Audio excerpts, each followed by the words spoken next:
Hi guys, back in the loft. Here today is your selection of Dracula by Bram Stoker. You're going to use this to write a text analysis response. So if you need help, let me know. I can hook you up, okay? Here it is. I took the sleeping draught which you had so kindly given me, but for a long time it did not act. I seemed to become more wakeful, and myriads of horrible fancies began to crowd in upon my mind, all of them connected with death and vampires, with blood and pain and trouble. Her husband involuntarily groaned as she turned to him and said lovingly, "Do not fret, dear. You must be brave and strong and help me through the horrible task. If you only knew what an effort it is to me to tell of this fearful thing at all, you would understand how much I need your help." Well, I saw I must try to help the medicine to work its will. I saw I must try to help the medicine to its work with my will. So I had to, find it inside myself to make it work, okay? If it was to do me any good. So I resolutely set myself to sleep. Sure enough, sleep must have come to me, for I remember no more. Jonathan coming in had not waked me, for he lay by my side when next I remember. There was in the room the same thin, white mist that I had before noticed. But I forget now if you know of this.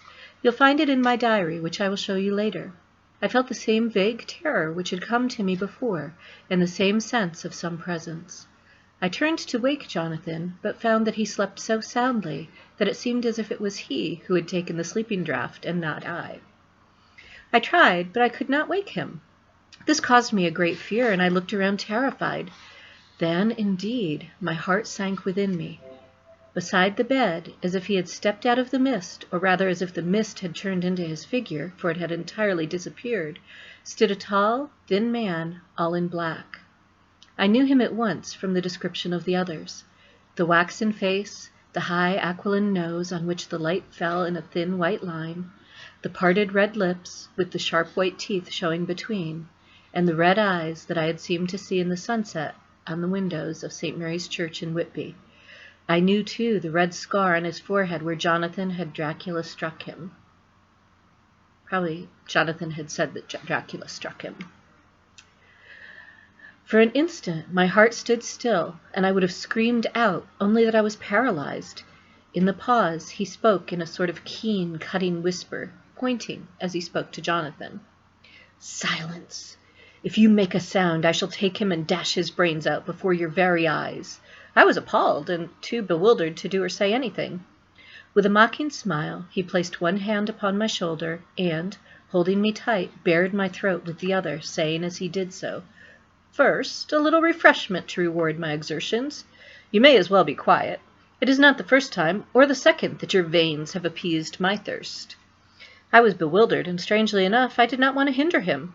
I suppose it's part of the horrible curse that such is when his touch is on his victim. And oh, my God, pity me! He placed his reeking lips upon my throat. Her husband groaned again. She clasped his hand harder and looked at him pityingly, as if he were the injured one, and went on. I felt my strength fading away, and I was in a half-swoon. How long this horrible thing lasted I know not, but it seemed that a long time must have passed before he took his foul, awful, sneering mouth away. I saw it drip with the fresh blood. The remembrance seemed for a while to overpower her, as she drooped and would have sunk down but for her husband's sustaining arm. With a great effort, she recovered herself and went on. Then he spoke to me mockingly. "And so you, like the others, would play your brains against mine? You would help these men to hunt me and frustrate me in my design? You know now, and they know in part already, and will know in full before long, what is to cross my path. They should have kept their energies for use closer to home.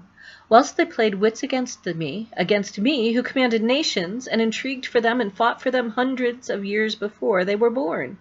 I was countermining them, and you, their best beloved one, are now to me flesh of my flesh, blood of my blood, kin of my kin, my bountiful winepress for a while, and shall be later on my companion and my helper.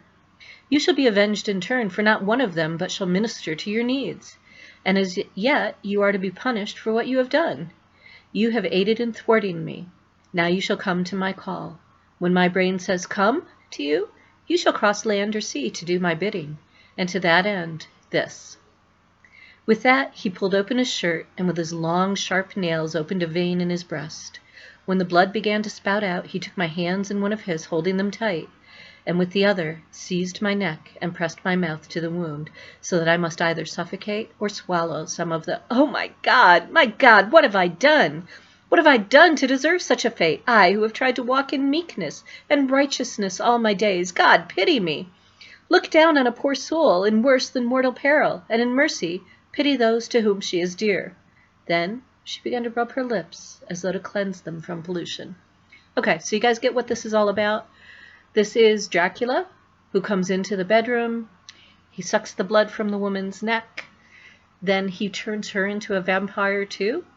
Okay, so there's a lot of stuff going on there. So just think about the central idea, okay, kind of how powerless she is in all of this, how weak she is. Come up with a couple pieces of evidence, put it in a paragraph or two, and you're good. Okay? Check in with me via email if you need me. Thanks. See ya.